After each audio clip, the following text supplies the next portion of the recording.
It's time for another edition of MetsMusings. Hi, this is Ron Darling. This is Skip Lockwood. Hi, I'm Ron Swoboda of the 69 New York Mets, and you're listening to Mets Musings with Gary Mack.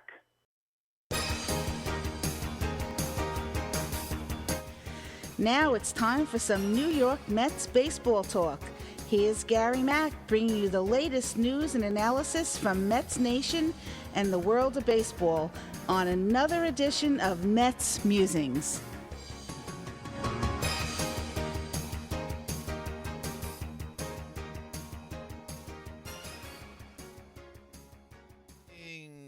How is everyone out there in Metsland? I hope it's good. Hey, you ought to be 7 in a row for the Metsies. Break up the Metsies. Didn't see this coming. Don't know where it's coming from, but they're getting pitching. They're getting some hitting. They're getting some timely hitting. And hey, let's take it while it lasts. They hold first place by a game over the Phils.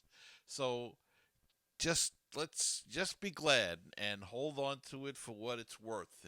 And this is with some guys injured, so maybe that change in hitting coach. You never know. You just never know. Maybe it did do something. Maybe it sparked them. Maybe it was the whole Donnie Stevenson thing that got him fired up. I don't know, but whatever it is. 7 in a row for the Metsies, and they hit the road. They go to Tampa Bay, and then to, Atlanta and Miami before returning home to the friendly confines of Citi Field. Not much else to report except that like I said, 7 in a row. They've been doing it with pitching and hitting and defense, believe it or not. Pilar has been playing a good, solid center field, and he's been hitting some, too. Jonathan Villar, has been playing a good third base, getting some key hits in there now and then. Conforto starting to hit. Dominic Smith started the last couple of nights. So we'll see if he can keep that up and get back into form. Taiwan Walker looked great again today. He's really pitched well since he signed with the Mets, and that's a big, big boost to this rotation that's hurt now with DeGrom being on the IL. By the way, they think he'll be back. Just missed the one start. He should be back the 21st, I think it is. So let's hope for that. So he'll only miss the one start and then come back. Let's see. Other injury reports. Brandon Nimmo is getting closer and closer. So look for him pretty soon. Not so with J.D. Davis and Luis Guillorme. Apparently they're having troubles. They're not healing as quickly as the Mets had hoped. Guillorme still has soreness when he swings the bat. He is taking infield drills but feels it when he's swinging the bat. Davis is still struggling with his wrist injury. And the Mets added another player. If you saw the game last night when Albert Almora Jr. crashed into the center field wall. This was terrible. Looked awful. But luckily, he's got some contusions, a shoulder contusion, and he was able to walk off the field, which is a good sign. And I guess feels, he's sore. He's hurting today. But what you feared when he hit the wall and bounced off and was on the ground for a few minutes, at least it's not coming to that. So it looks like it's a shoulder contusion, and he will be out for 10 days. To replace him on the roster, the Mets called up Kali Lee, their prospect from Syracuse.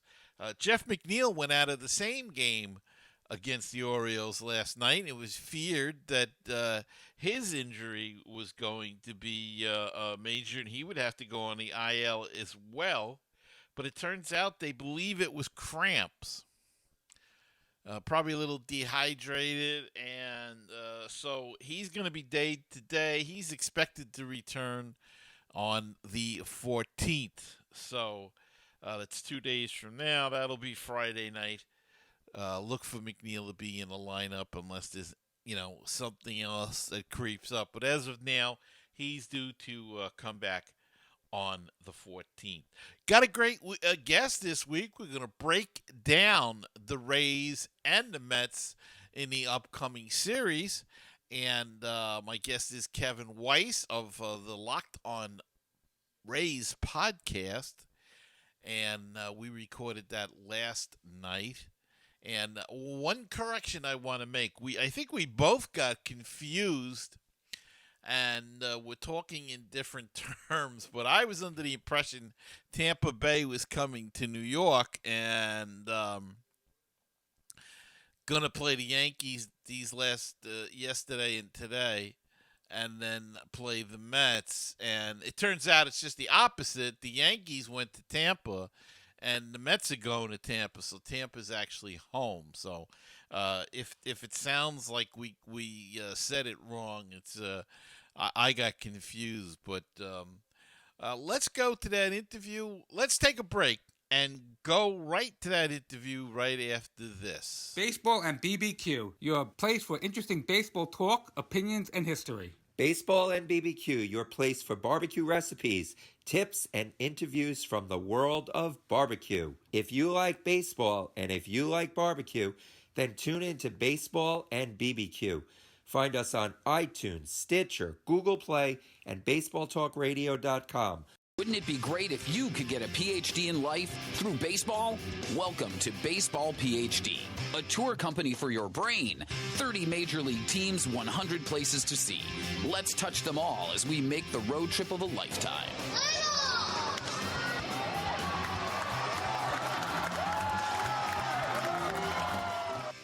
Follow me on Facebook at facebook.com/MetsMusings, on Twitter at MetsMusingsGM, the Instagram is MetsMusings, and on YouTube at MetsMusingsMac. Wish to be a part of the show? Give us a call at 516-619-6341. My guest this week is Kevin Weiss. He is the host of the Locked on Rays podcast covering the Tampa Bay Rays, who will be coming into town this weekend to face the Metsies. Kevin, welcome to Mets Musings. Thank you. I appreciate it. Glad to be on. Yeah, it's going to be kind of an interesting dynamic considering your owner spends a lot of money or is spending a lot of money. Our owner historically has not done that. So our owner actually wish he could probably own the Mets as opposed to the Rays. He's a longtime Mets fan, believe it or not. So there's a little bit of a natural tie-in there, I guess. Well, they do find a way, even though they don't spend a lot of money. They seem to pull rabbits out of their hats.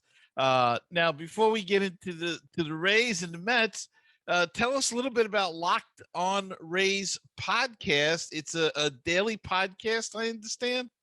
Yeah, you got it there. Yeah, daily podcast during the season. We go to 3 days a week in the off season, usually, I guess, between January to right up until spring training or so. But yeah, pretty much every day. We also make weekly appearances on the application called Locker Room, where a lot of our listeners can interact with us in real time, which is pretty cool. But yeah, it's every day, about a half an hour episode where this week, actually, we have Garrett Whitley, who was a former first round pick and is in Double-A Montgomery, just talking about, playing in the minor leagues and getting back into minor league baseball after COVID and everything. So we do kind of a mix of guest and analysis. My co-host Ulysses Zambrano, he's a longtime Rays fan, and we both live in the Tampa Bay area, so we kind of have a real natural connection to the team too. So we really enjoy it. We've been doing it since June 2019. So pretty soon it'll be our third year anniversary, believe it or not.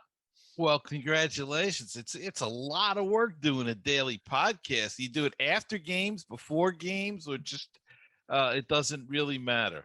Yeah, we'll mix and match. I mean, usually what we're doing now with the season in full swing, we'll usually record in the morning after a game. So, what made it tough was the West Coast road trip where you had the games at 10 p.m. and not being over till 1:30 or so. But yeah, we usually record, 8 a.m., 9 a.m., and then that gives people the entire day to listen to it. And then we kind of, recap last night's action, preview what's coming up today or the forthcoming game, and then we kind of go about it that way too. So Sounds good. Well, the teams are, this is a funny year. All the teams seem to be hovering around 500, including Tampa Bay, and they weren't expected to be that good because they lost a couple of big players over the offseason, traded away Blake Snell.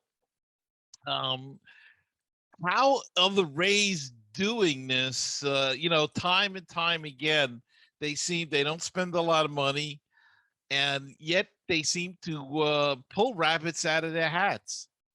yeah, it's one of those things, Gary, where I mean, it all comes down to the farm system and shrewd trades. That's really how they've built things up. And this is kind of, I mean, the front office basically acknowledged you would think that a team that made it to game 6 of the World Series would try to really go out and, okay, we might sign a big name free agent, or we're definitely going to bring back Blake Snell and Charlie Morton and the whole crew. But they were like, no, Right. we like the prospects we have. We've got a lot of really good pitching talent in the minor league farm system. So we've got to find a way to get those guys emerging and up and going, and trying to, at the end of the day, save a little bit of money after the COVID-19 pandemic as well. So this is kind of a transition year. It's interesting because they did, in trading away Blake Snell and not picking up Charlie Morton's option, they reshuffled some of those funds to signing some veteran pitchers on much cheaper deals, like bringing back Chris Archer, Rich Hill, Michael Wacha, Colin McHugh. And, it's kind of been mixed results, but really the purpose of that is, sign a couple of veterans, see how you can maybe get through, weather the storm through April and May. And then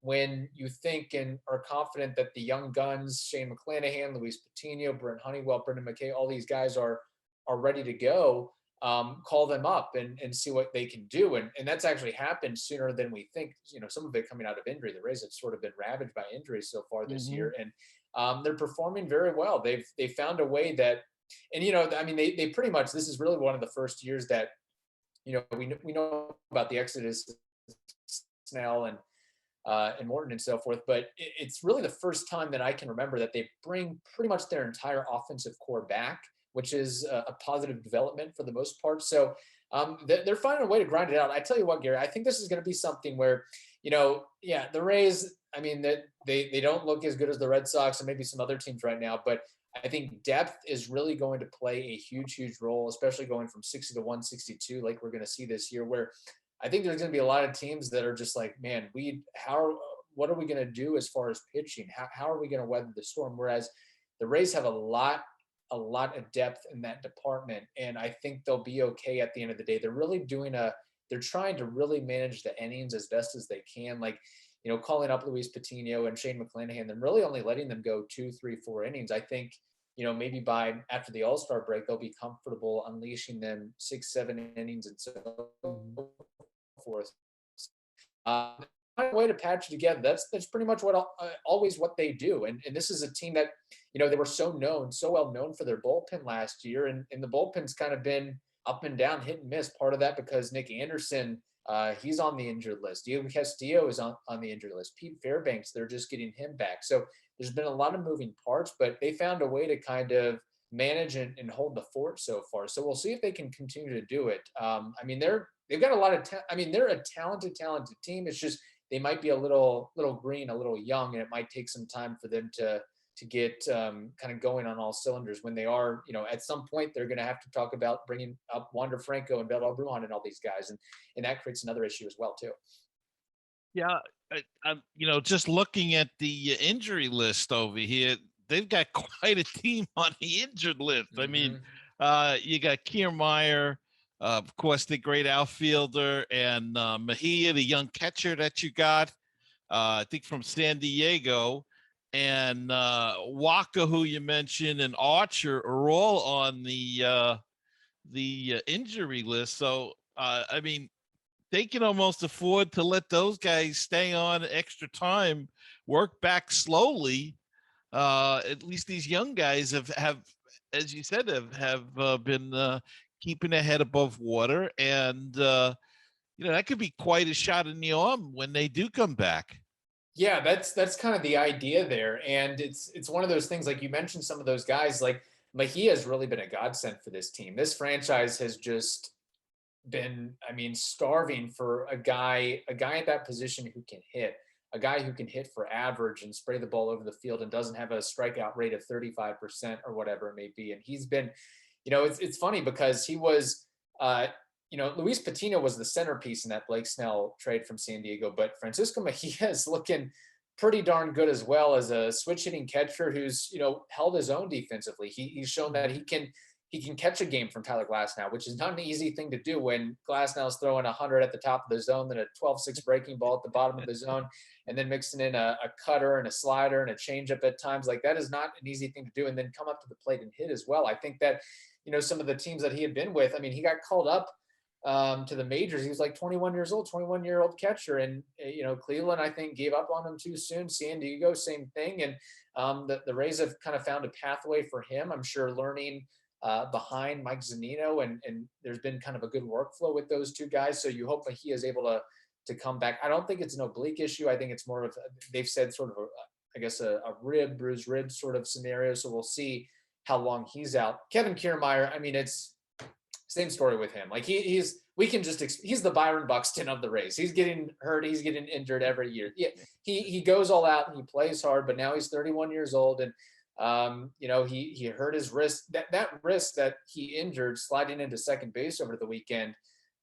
He has 8 screws in it already from an injury he had back in Detroit 5-6 years ago. So that's not really a good sign. On the positive, the Rays have a lot of outfield depth. They're going to slide in Brett Phillips a little bit more in center field. They've got Arozarena, of course, Austin Meadows, Manny Margot. I mean, they've got a lot of options there, and that's the thing. The Rays, they're part of their MO here is versatility. They got a lot of guys that, if need be in a pinch, if you have to move Joey Wendell to the corner outfield spot, if you have to move Brandon Lau to a corner outfield spot, if you have to move Brasso to a corner outfield spot, you can do that and seem to make it work at the end of the day. Archer, interesting case because, he went down and then he had his mother just died recently. So I don't know, I think it's very TBD on if and when he'll return. He's only thrown, I mean, it's funny that the Rays gave him $6.5 million, third highest paid player on the team. And he's only thrown 4 innings, 4 2/3 innings so far this year. So he's pretty much been a wash at this point.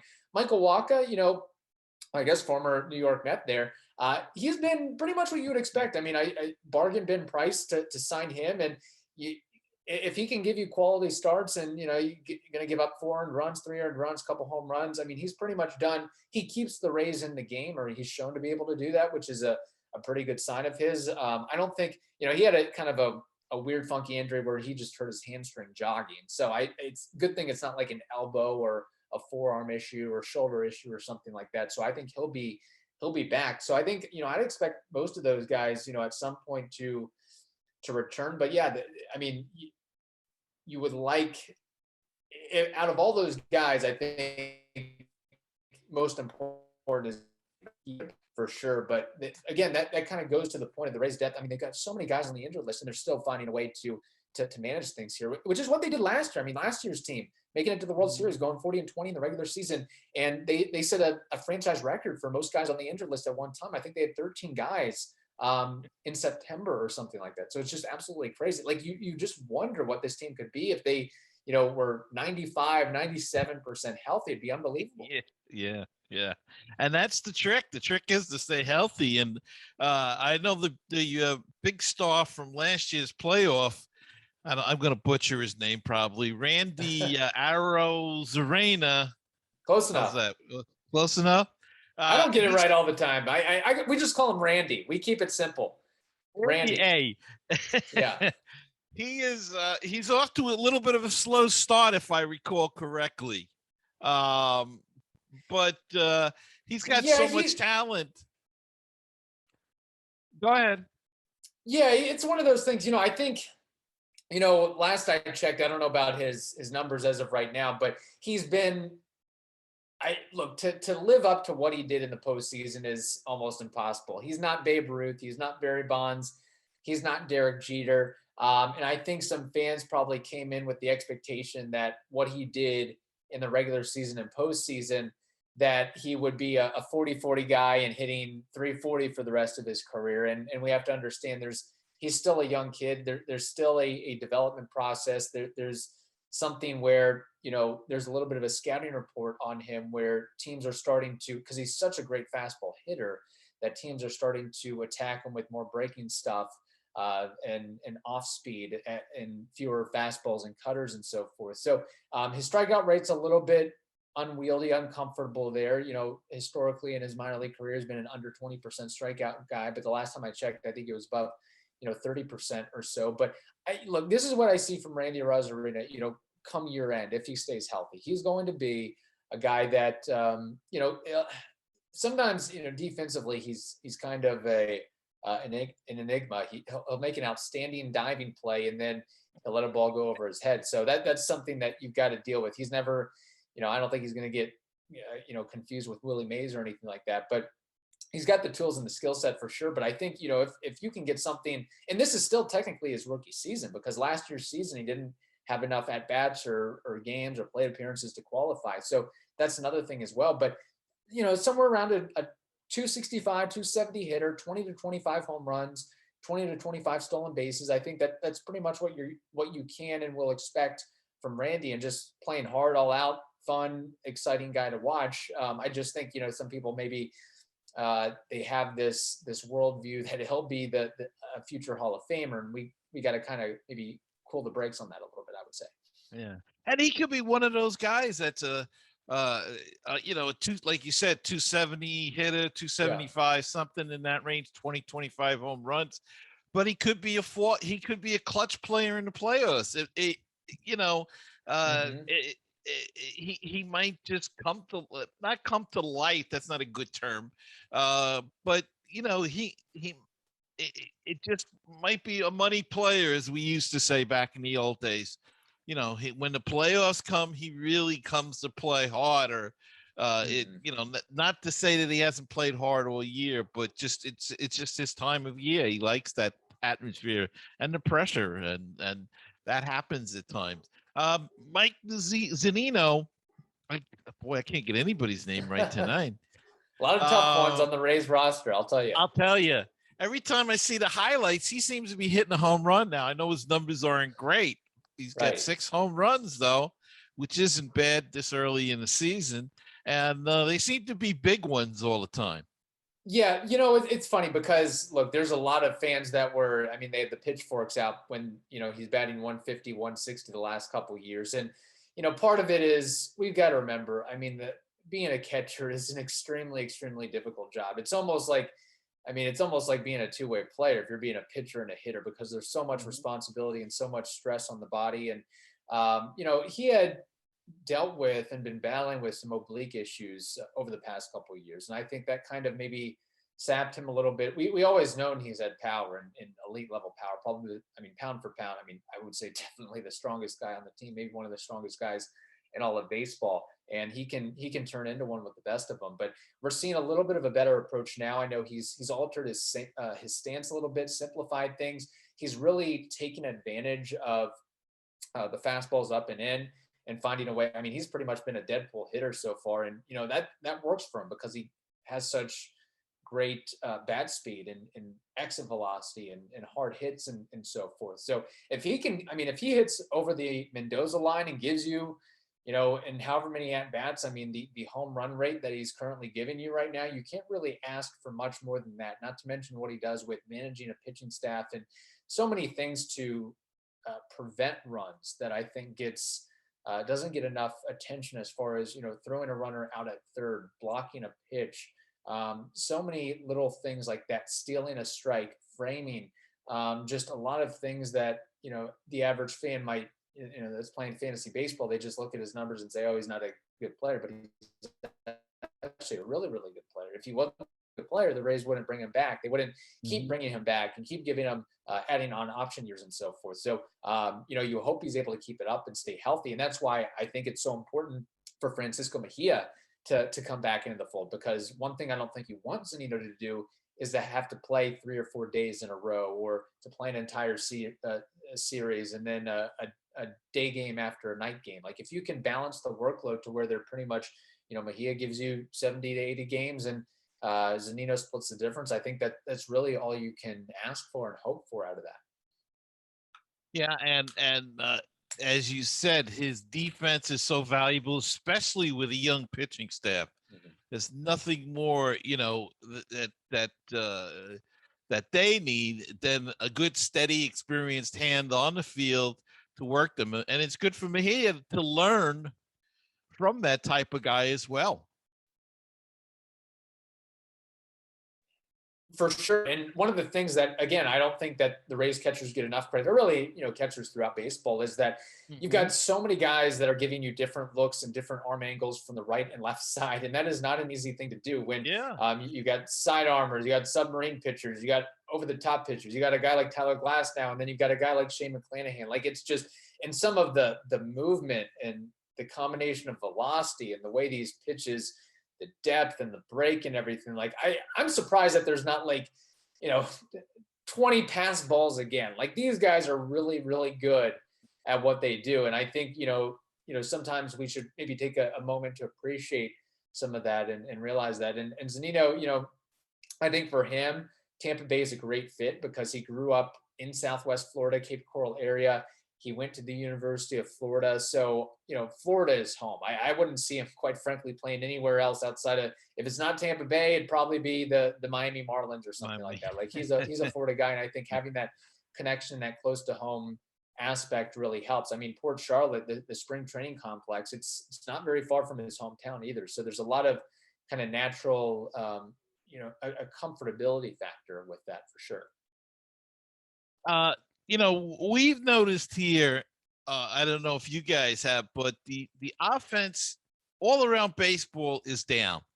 And I noticed that the Rays lead the majors in strikeouts, and they're lowest in the American League with the batting average with runners in scoring position. Part of that is injuries. But do you think that the fact that they deadened the baseball has anything to do with the offense being down across the league? I mean, we see it everywhere. Right. The home runs are down. No team is really even taken off at all. They're all hovering around 500, as we said at the beginning. What's your take on that? Do you think it's the deadening of the baseball, or are they just bad hitters? Yeah, I think it's definitely a combination of a couple of things. One, I think the deadened baseball definitely doesn't help matters. I think some of apparently pitchers are even getting better movement with the thing as well. And I think it's for guys like, you look at a guy like Willy Adames, like, he's had a lot of balls that die at the warning track, or, if maybe for the traditional baseball, it would hit the wall or go off the wall or go over the fence. They would be base hits. They would be gappers, and they're getting caught for whatever reason or another. And that's happened at least a half dozen times. And, guys that, may not have the power of a Mike Zunino, that really affects them to some extent. Now, as far as the Rays go, the strikeout rate, this is nothing new. I mean, this was an issue last season. And, Fangraphs actually did a terrific article as far as the correlation between strikeout rates and winning a World Series. And with the strikeout rate that the Rays had, like, I think the too long didn't read version is, if your team, you're not winning a World Series if your team has a strikeout rate of like 20, 22%. Like, a lot of over the last decade, the strikeout rate as a team of World Series winners is around 15, 17%, something along those lines. The Rays, this has been an issue now for a while, and I thought they would try to alleviate that with, getting rid of Hunter Renfroe and some of the other guys, but it is absolutely a concern. And the Rays have, they've become that traditional, 3 outcomes: the walk, the strikeout, or the home run. Excuse my dog there. He's amped up about the strikeout rates there. But it's So it's really, and this is where I think that, I think the Rays in time will be okay, because this could be, we know the Rays are an innovative team. They came up with the opener. They've really specialized platoons and shifts and things like that. I think their next wave is middle infield contact oriented guys. You look in the minor leagues at guys like Wander Franco, Vidal Brujan, those guys don't strike out. Their strikeout to walk ratios are amazing. They've got other guys like Greg Jones, Xavier Edwards, and I think that's going to be something that they really try to hammer on and utilize to their advantage. But yeah, it's definitely concerning. And that's why, look, I know that, in this analytics day and age that people aren't a big fan of bunting, but if they're shifting against you and they're giving you the whole left side, I don't care who you are. If Shohei Ohtani's willing to lay down a bunt, Brandon Lau or Willie Adames or somebody should be willing to lay down a bunt and make the other team adjust at some point to just try to get something going. And it's a concern. It's definitely a concern, and one thing that may help, again, they just DFA'd Yoshi Tsutsugo, who was a free agent bust signing out of Japan. He was striking out all the time. He was batting like 150 when they just DFA'd him today. And the question was, when are they going to get to that point? But yeah, they got a lot of guys that have a tendency to swing and miss. I mean, Brandon Lau's one of those guys. He was, a guy who was really supposed to emerge, and he had a great season last year, really struggled into the playoffs. That seems to, for whatever reason, have carried over now. Like, lefties are just absolutely taking advantage of him. So he might have to be a guy that, I don't know, maybe the Rays, even though he signed a long-term extension, maybe the Rays do what the Brewers did, send in, Keston Hiura to the minor leagues to get him right, because he is just the out of the zone swing rates are out of this world, and he's getting eaten alive by breaking stuff. So, that's part of it. I think, the dead ball, like you mentioned, I just think that the fact that pitchers are throwing, 95 seems like nothing nowadays. And it's gotten to a point where, and now you add into the dead, like, I get what they're trying to do with, you want to try to implement more, you want to change the approach of, okay, don't focus so much as the home run. But these guys growing up through the travel ball circuit, through high school, through college, they've been focused on long ball. It's hard to change your approach on a dime just because Right. the league implements a new ball. And then you basically helped out the pitchers even more so. And it's already hard enough for the hitters. So I don't get that aspect at all. The unintended consequences, I think, are really going to bite baseball in the bullet, bite baseball in the butt here, I think. Yeah, I agree, and I think also that by deadening the ball, I believe, I could be wrong, but I believe it gives the infielders an extra step because the ball's not moving as fast. So anything you hit, the idea is to stop the home runs, but you're stopping all sorts of offense then, because everything you hit's going to be slower. I think. I don't. Right. I don't. That's just my theory, watching baseball for a long time. But I couldn't agree with you more. You want to, you want to beat the shift, hit the ball the other way, or bunt. Even the slowest guy can beat out a bunt if it's pushed far enough down the third base side, if everybody's over on the right-hand side. And I think the shifts are another thing. I think it's hurting the game defensively, because you got guys, it's, the third baseman's got to make a double play all of a sudden. He can't turn that half the time. So I don't know. We'll see where they go with that. I'll say this, maybe, again, this year, it might take, if they're really going to play this thing out, and I don't think they should just keep changing the ball. Oh, it didn't work this year, let's change it back. Like, you can't stick with an idea and go with it. And maybe in the next decade, 15 years, 20 years, maybe you'll see something where teams really start to focus and try to develop slap hitters and guys that will lay down a bunt and have some speed. Maybe that's something that will, the next generation of ball players, maybe you get more of the David Fletchers and Nick Madrigal types, and whoever else has the low strikeout rate and so forth, and guys that can draw a walk, as opposed to just the big time power hitters that strike out all the time. But that's something that is absolutely going to take some time. It can't change in a single year, and that's sort of the ethos going forward. And I know the baseball has a lot of other rules changes that they're maybe trying to implement it at some point, with And who knows? I mean, I'm not totally against all the ideas. I know about the bigger base and moving the bound back and some of the different things with that, but you really got to study some of this stuff before you just say, okay, we're going to implement this right away without really giving a whole bunch of thought to the idea. I don't know, something that maybe changing the strike zone. Maybe nowadays it's so. I mean, guys are just they're throwing so hard. The command and control isn't there. That's why I think you're seeing a lot of hit batters. I mean, guys going down left and right. It's just let me throw it as hard as I can and try to get it by you. And for the most part, it works. But you also have a control problem and an arm injury problem too. So there's a lot that baseball has to work out and deal with over the next several years, I would say.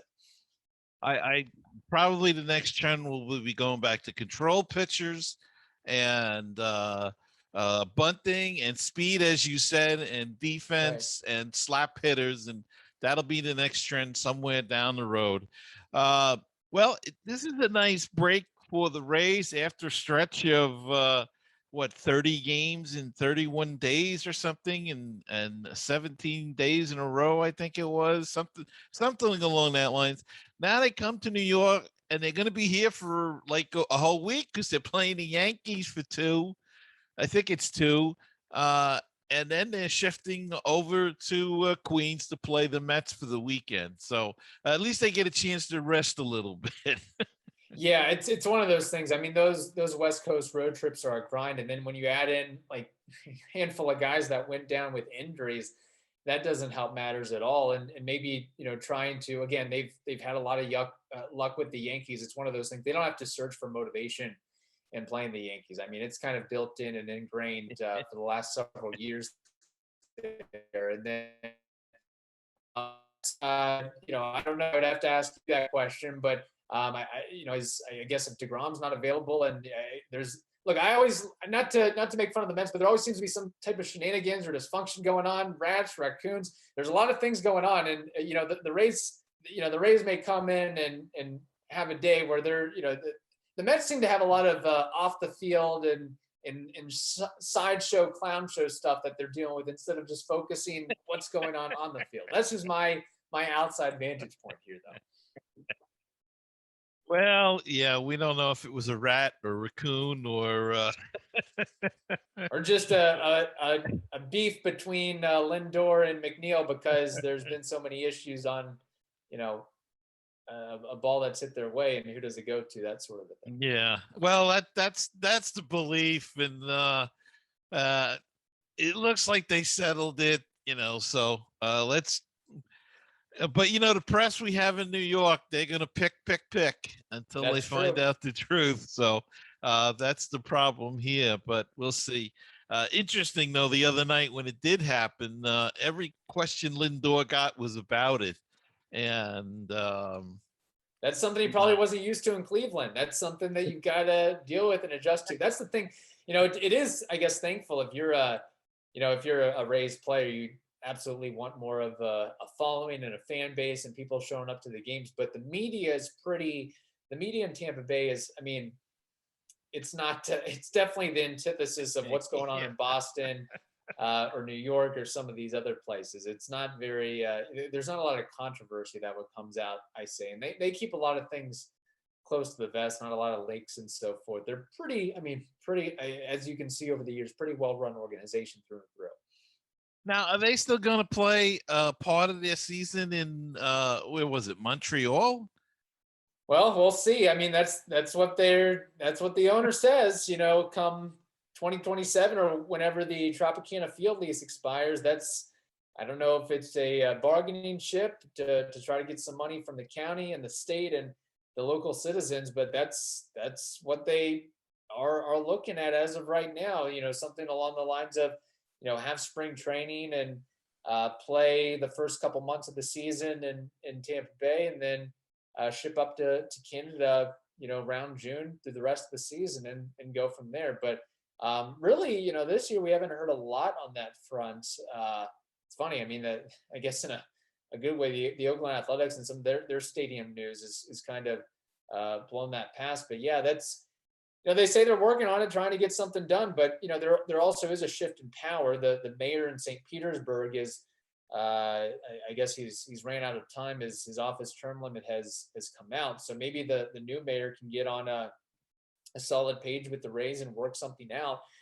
There's definitely a lot at stake and a lot to discuss. And I don't think there's any question that, the Rays are working behind closed doors and are kind of, working the council members and whoever they think is going to be the next mayor to try to get what they want at the end of the day. So we'll see. Yeah, they've been talking about a new stadium for years. I mean, I can remember they had a mock-up or at least a drawing of I don't know how many years ago it was now, but it was like a sail or something covering the top. It was a weird type of thing.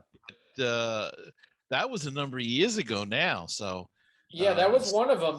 That was one. And then, I mean, most recently, I think in 2017, 2018, they had the Ybor City proposal, historic Tampa that they were going to put in, and I guess the cost was estimated to be $800 million or so. The owner, Stu Sternberg, says, I might throw in 50 or 100 million. I mean, that's not.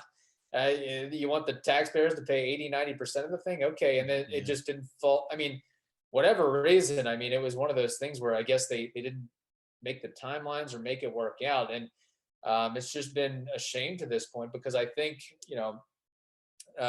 maybe a little bit biased here, but I think if you do put the stadium in Tampa proper and in the downtown Tampa area, that you build it, they will come. St. Petersburg, yeah, it's not a long drive or out of the way if you live in Boston, New York, or Los Angeles, or some of these bustling cities. But Florida's a little bit of a different market. But we've seen the success of hockey. Tampa Bay Lightning. They've got an arena on Channel Side, and they sell that thing out every week.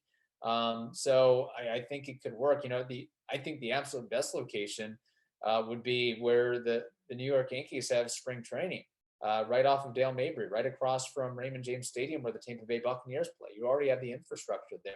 I don't think they would ever work anything out. But, if you're the Yankees, if you're Major League Baseball, if you can find a way to get some property to where the Rays aren't, constantly, having their hand out for revenue sharing and so forth, you would think that would help them and make them happy. But we'll see what happens with all that. I mean, it's still – I'm sure maybe before the end of the year we'll have some news and updates, but thankfully it's been pretty quiet on that front. It's kind of frustrating when you hear about, like, especially with the reports from the Oakland Athletics, like middle of the season like this, like let the guys. I get it if you want to break the news in November, December, January, but these guys now they got to answer these questions and think about where they might be going. And I know a lot of these guys probably won't be with the franchise, but some of them might have long-term deals, and it's just an added stressor and distraction that they don't really need. So maybe that's what the Rays are doing. They're keeping everything under tight lip as best they can until after the 2020 season concludes, and then we might hear some more developments from there. Well, good luck to the Rays this year. Beat the Yankees, and I hope you have a little setback when you come to this part of New York. But why don't you tell the people, Kevin, where they can find your podcast? Yeah, really any podcasting platform. We're also on Twitter, Locked On Rays. People can email us, lockedonrays@gmail.com. But iHeartRadio, Odyssey, Spotify, iTunes. You just type in Locked On Rays, and people can find us one way or the other. So. Okay, that's great. And I want to thank you for coming on tonight and taking some time to come talk to us about the Tampa Bay Rays. And as I said, good luck the rest of the season, and we'll see you this weekend. Likewise, looking forward to it. I wouldn't say the same if you were a Yankees fan or in Yankees garb there, but the Mets, I don't have as much hate. You're in the National League. It's a different color scheme. I can side with that a little bit. So no problems on my end. Well, we have color here, it's not like playing against a team that's dressed in black and white. That is true. Yeah. All right. Once again, thanks, Kevin, for coming on, and I'll be back right after this. 516-619-6341. That is a voicemail comment hotline. If you have a question, want to leave a comment, make a statement, anything at all. That's the number to call. 516-619-6341. Or go to our website, MetsMusings.com. Click on the widget in the middle of the screen. That's a speak pipe. And you click the record button and you record right through your computer's microphone. Or you can send us an email at metsmusings@gmail.com. And if you'd like to follow me on social media, it's Facebook is facebook.com/MetsMusings. Twitter is at MetsMusingsGM. Instagram is MetsMusings. And YouTube is MetsMusingsMac. And don't forget to subscribe on YouTube or wherever you watch or listen to podcasts.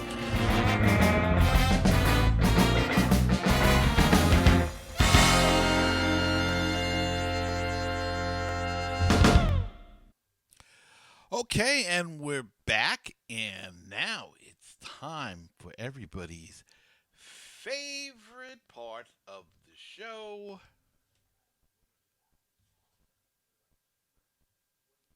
Down on the farm we go. Okay, well, I hate to say it, but it's not a good start for the Metsies farm teams. Let me tell you that. They have not gotten off to a good start whatsoever. The only one is St. Lucie, but Syracuse has started the season 1-6. They won their first game and dropped 6 in a row after that, and have struggled. Binghamton's even worse. They're 0-6. They're yet to win a game this year, and yet they have some, good names in their lineup, but just can't seem to get on the winning board. Hopefully tonight. And again, these are the standings going into tonight's action. The Cyclones, my favorite minor league team. The Brooklyn Cyclones are 3-3. They're 2.5 games back of Aberdeen in the High A League, the High A East. Aberdeen's off to a quick 6-1 start, so they're playing pretty well, but I think they played some games at home. So Cyclones are yet to come home. They'll be home Tuesday night against the Hudson Valley Renegades, a Yankee affiliate now, who, by the way, are 3-4 on the season. St. Lucie is off to a great start. They're number 1 in the Low A Southeast Division. They're 5-2. They have a one game lead over Daytona. So that's St. Lucie is the St. Lucie Mets, the only team that have been off to a good start, if you will, for the minor leagues right now. But it's a long season. They just started, as you can tell by the amount of games, and we'll see. And like I said, Cyclones are just coming home on next Tuesday, the 18th. So hopefully some home cooking, and they'll hold their own. They can come back 6-6, somewhere along that line. 7-5. It's a long road trip, but if they can do something like that, coming in hovering around the 500 mark, that'll be good. So let's hope that they can pull that off. Well, they won't. They actually had a game canceled, so they're going to only have 11 games when they come home. But anyway, that's that's what we hope for. And boy, Syracuse got to pick it up as well as Binghamton. Some good players there. I don't know what the deal is, but we'll wait and see.